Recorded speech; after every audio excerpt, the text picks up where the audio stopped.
తెలంగాణ తల్లి విగ్రహావిష్కరణకు కేసీఆర్కు ఆహ్వానం. ప్రభుత్వ ఆధ్వర్యంలో 9న నిర్వహించనున్న తెలంగాణ తల్లి విగ్రహావిష్కరణకు రావాల్సిందిగా ప్రధాన ప్రతిపక్ష నేత బీఆర్ఎస్ అధినేత కేసీఆర్ను మంత్రి పొన్నం ప్రభాకర్ శనివారం ఆహ్వానించారు. ఎర్రవల్లిలోని కేసీఆర్ నివాసానికి వెళ్లిన పొన్నం బృందం కేసీఆర్కు ఆహ్వాన పత్రిక అందజేసిందంటూ ఇక్కడ చూస్తూ ఉన్నాము. ఇక్కడ దీనికి సంబంధించినటువంటి విషయంలో పూర్తిగా మనం చూడొచ్చు ఏం జరగబోతా ఉంది ఏందనేది పక్కన పెడితే, ఒక బాధ్యతగా తెలంగాణ రాష్ట్ర ప్రభుత్వము బాధ్యతగా వెళ్ళి ప్రధాన ప్రతిపక్ష నేత అయినటువంటి కేసీఆర్కు అందించడాన్ని ఎవరైనా కూడా దాన్ని స్వాగతించాల్సిందే. మరి కేసీఆర్ హాజరవ్వరా ఏంటి అనే దానిపైన మాత్రము ఇక ఆలోచించాల్సినటువంటి అవసరం ఉంది. మరి కేసీఆర్ హాజరు కావాలనే అందరం అయితే కోరుకుంటా ఉన్నాము. రాష్ట్ర ప్రభుత్వం ఆధ్వర్యంలో 9న జరగనున్న తెలంగాణ తల్లి విగ్రహావిష్కరణ కార్యక్రమానికి హాజరు కావాల్సిందిగా ప్రధాన ప్రతిపక్ష నేత బీఆర్ఎస్ పార్టీ అధినేత కేసీఆర్ను రాష్ట్ర బీసీ సంక్షేమ రవాణా శాఖ మంత్రి పొన్నం ప్రభాకర్ ఆహ్వానించారు.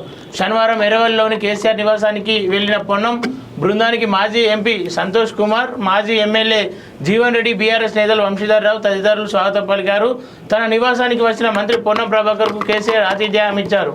అందరూ కలిసి భోజనం చేశారు. తెలంగాణ రాష్ట్ర ఏర్పాటు సందర్భంగా ఢిల్లీ కేంద్రంగా జరిగిన ఉద్యమ జ్ఞాపకాలను ఇరువురు నేతలు నెమరు వేసుకున్నారు. మంత్రి పొన్నం ప్రభాకర్ వెంట ప్రభుత్వ ప్రోటోకాల్, ప్రజా బంధాల సలహాదారులు అర్హర్ Venugopal, department of control director Venkatrao తదితరులు వెళ్లారు.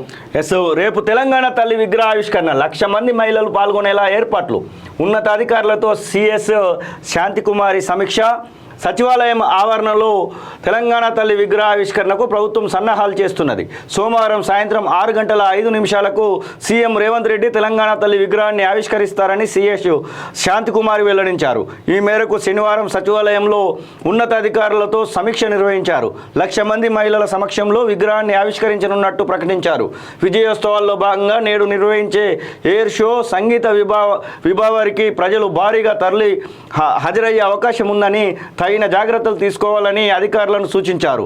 శనివారం సచివాలయంలో air force group captain Ajay Dasharathi air show జ్ఞాపికను సిఎస్ శాంతికుమార్కి అందజేసినటువంటి విషయాలను ప్రధానంగా ఇక్కడ హైలైట్ చేయడం జరిగింది. మరి ఈరోజు రేపు జరిగేటువంటి 9వ తారీఖు సాయంత్రం 6:05 జరిగేటువంటి ఆ యొక్క తెలంగాణ తల్లి విగ్రహ ఆవిష్కరణ సభకు సెక్రటరియట్కి వస్తాడా రాడా ఏంటి అనేది ఒక ప్రశ్నగానే మిగిలింది. చూస్తున్నటువంటి వ్యూవర్స్ కూడా మరి కేసీఆర్ రావాలని కోరుకోవట్లేదా, కేసీఆర్ వస్తే బాగుంటుందని అనుకుంటున్నారా? మీ అభిప్రాయాలను కామెంట్స్లో చెప్పాల్సిందిగా కోరుతా ఉన్నాం.